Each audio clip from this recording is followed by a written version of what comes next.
Okay, hello everyone. I hope we're all enjoying our time out across the country. I apologize for not getting this up sooner, but Canvas was just giving me an enormous number of problems. So as you can tell, these are uploaded on YouTube, and so you should be able to access as long as you have internet access. So let's get started. We're going to now start talking about some applications. And remember, what does a differential function mean? It means when you take the first derivative, it's giving you the what? The slope of this function. So if I look at the following pictures, if the derivative is positive, it means the function is increasing. If the derivative is 0, it means it looks something like this or like this locally. And if the derivative is negative, it means the function is what? Decreasing. So if we look at a function, so if you think of this as a profit function, for example, notice that the optimal point level of production here gives you the what? Horizontal tangent line. And if I look at stuff coming in, the f coming in this direction, the slope is positive and it's negative. So what we could say or conclude from this example that is you have a local max provided to the left, the derivative is positive, and to the right, the derivative is negative. That's how we're going to identify whether you have a max or min using the first derivative. A min, for example, if this is your cost function, notice that this is the optimal level of production. Notice that the derivative is what? Negative, and then it's positive. That's how we're going to locate using the first derivative, whether something is a max or a min. Now, a critical point, that's where the slope is 0. It turns out that there's another more subtle definition of a derivative, of a critical point, excuse me, is where the derivative function does not exist. And we're obviously going to take a look at some examples like that. So in the following examples, we're going to locate the intervals where the function is increasing, decreasing, and using the critical points f prime. Now notice that right here, the derivative is 0. So if I want to exclude that point, and I want to know where the function is decreasing for this function, it's going from minus infinity to this point right here, c, but you don't include that because it's not decreasing there, and it's not increasing. It's sort of coming in from the left, coming in. It has two different behaviors. Notice that this guy is increasing all the way out to positive infinity, but it is not, quote, increasing at this point. You have a problem on either side. So what we would say is if, for example, if this x was 5, we would say everybody from 5, not including 5, out to infinity, not including positive infinity, the function is increasing. Okay, let's go on. Let's take some examples. All right, really simple example from your homework is, suppose I give you a function is 4 minus 5x. Well, the derivative is negative 5. It means it's always what? Decreasing. So there is no way to set this equal to 0. It doesn't have a critical point. And that kind of makes sense because the function is always what? Decreasing. It's never coming back up.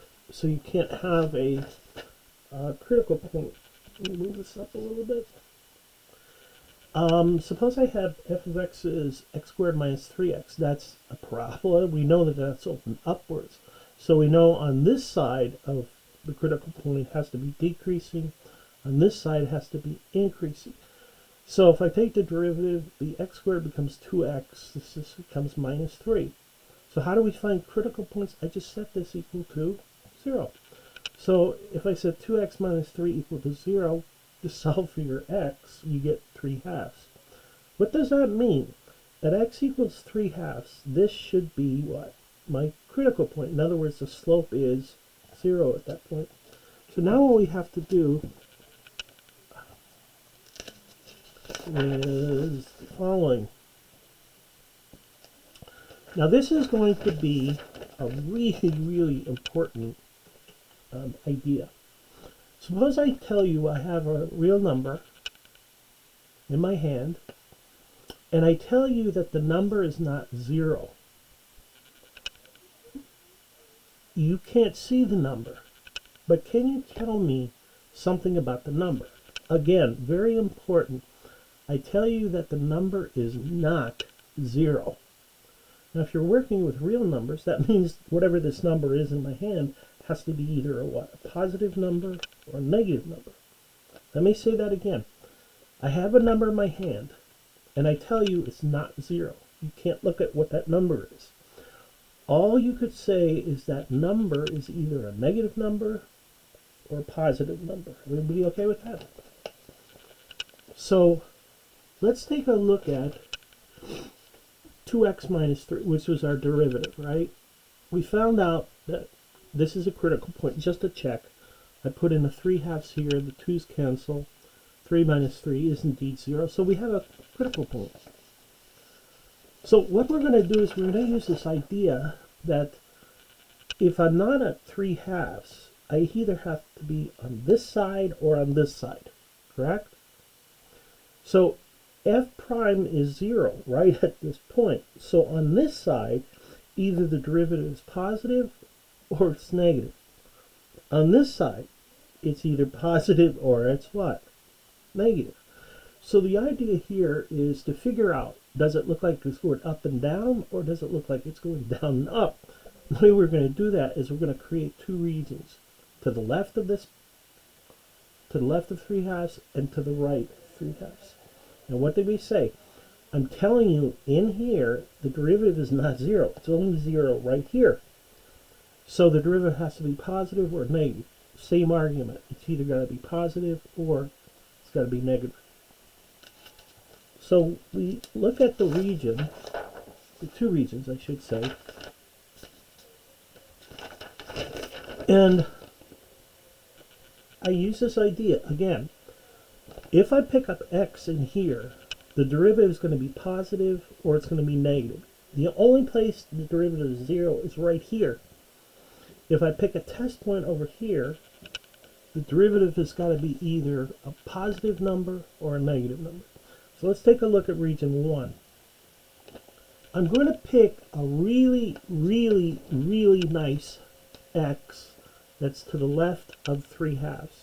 So if you want to make your life miserable, pick this point, which is minus pi over 16. Okay? No, we're going to pick a nice point. So for example, the nicest point I know of is 0. All right? So if I put in to the derivative 2 times 0 minus 3, this is a negative number. Don't tell me what the number is. All I care about is it positive or is it negative. What does this negative mean? It's coming down. So the function has to be decreasing in region 1.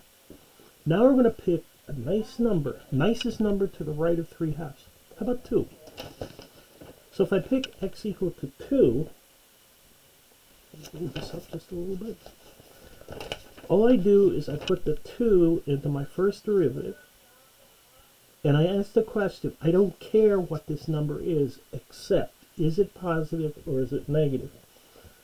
It's a positive number, means it's increasing. In other words, I can get a very, very rough idea of the graph. So it decreases, then it increases. Okay? Now if you look at this distance right here is your minimum of this function, correct? So if I think of this as a cost function, I would like to know what that minimum cost is. So if I substitute the 3/2 into my function, I could tell you what that is. Let's not worry about that for the moment though. So where is it decreasing? From minus infinity up to what? 3/2, but you do not include the 3/2. Where is it increasing? From 3/2 to positive infinity, but you don't include the 3/2. And therefore we get a minimum at 3/2, and then later on we'll substitute the 3/2 into the original function to figure out what the actual value is. Okay, and we gotta stop